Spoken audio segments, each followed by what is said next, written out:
Sveiki!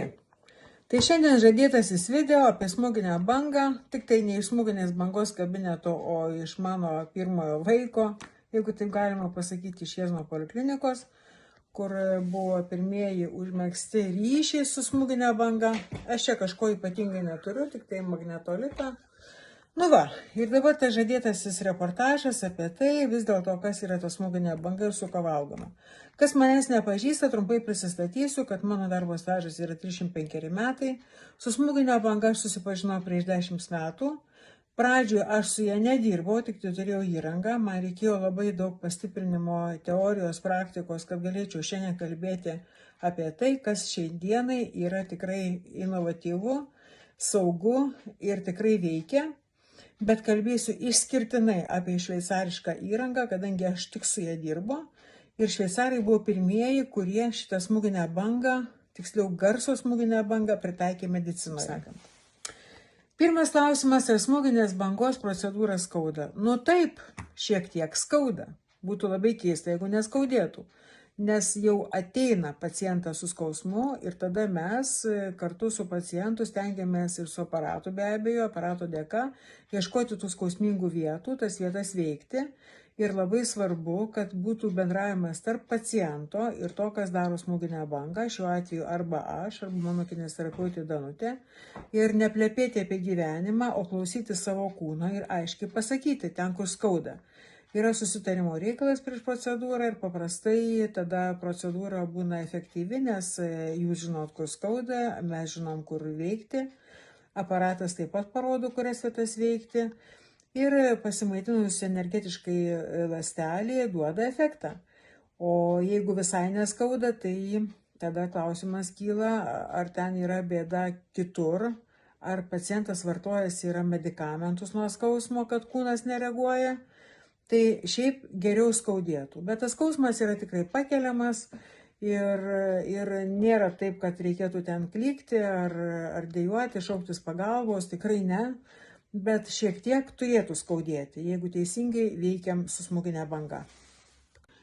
Klausimas yra, ar galima derinti su sportu. Taip, galima ir galima tikrai grįžti į sportą, bet ne tą pačią dieną po smūginės bangos, o sekančią dieną. Apskritai, po šitos smūginės bangos nerekomenduojama jokių kitų procedūrų, nei masažų, nei ten lazerių, ar ten dar kažko, tai kineziterapijos. Tikrai ne, nes kada raumuo arba ląstelė, jeigu paimsim ląstelę, tikriausiai visi žinot apie tą ląstelę, aš taip šneku apie tą ląstelę, bet jei kas nežinot, kas yra ląstelė, parašykit. Bet kada mes maitinam ląstelę, tai kūnas turi prisitaikyti prie tų pokyčių. Ir negalima taip pat eiti į sporto salę ir daryti drastiškus pratimus ir žiūrėti, tai kiek dabar aš galiu čia pakelti po to, kaip man padarė baninį smūginę bangą. Sekantis klausimas, kam ši terapija tinka labiausiai? Labai platus klausimas, nes tinka visiems. Šios grupės yra nuo 18-19 metų ir visos iki pat pabaigos gyvenimo žmogaus. Aišku, nesistengiam daryti labai garbingo amžiaus žmonėm dėl to, kad pas juos yra daug visokių kitų ligų, kurios galėtų lemti šitos smūginės bangos, gal ne tai, kad net likimą, bet efektą. Tai va, tai labiausiai tai tinka, kaip sakau, tiems, kam skauda dabar. Nereikia laukti.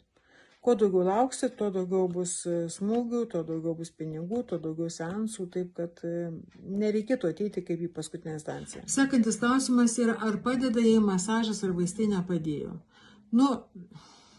Jūs juoksitės, bet aš tikrai esu įsimylėjus tą smūginę bangą ir galvoju, negali nepadėti, nes principas yra energijos trumpais pliūpsniais perdavimas į ląsteles. Ląstelės gauna energiją ir tada jos po truputėlį pradeda daugintis. Kur dauginimas, ten yra gyvybė. Bet būna taip, kad ilgalaikis skausmas pakeičia žmogaus sąmonę, pasikeičia smegenyse visokie ten procesai.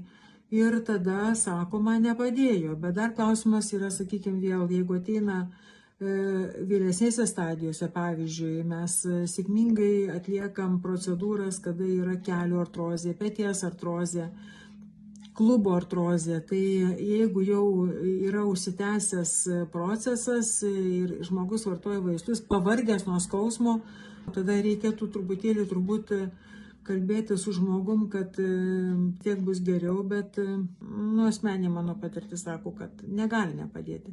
Bet dar kartą akcentuoju, kad tikrai mes ne dievai, mes tik tai su aparatu perduodam energiją į audinius. Kaip tas audinys pasiims energiją, kaip su ją ką veiks, tai čia yra kitas dalykas, bet šiaip iš principo stebuklingai tą energiją naudoja sveika ląstelė.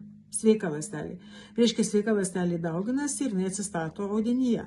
Ir pabaigai klausimas yra paskutinis, ar procedūra yra saugi, tai taip, tai procedūra yra viena iš saugiausių. Ir nes niekas tau į tą kūną nieko neleidžia, nelaužo, nebado, nieko nedaro, tik tai yra garso banga, kuri milisekundės dalimis perneša energiją į kūną, kalbu tik tai už šveicariškus aparatus, už Tors Medical, nes yra tikrai prikurta daug tų kopijavimo aparatų, bet aš nežinau, už jas aš nekalbu.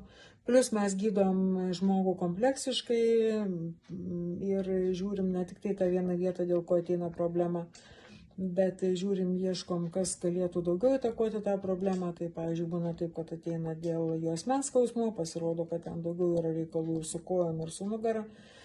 Tai ten neužpyksta kiti specialistai, aš labai gerbiu visus ir kinesterapeutus, ir masažuotojus,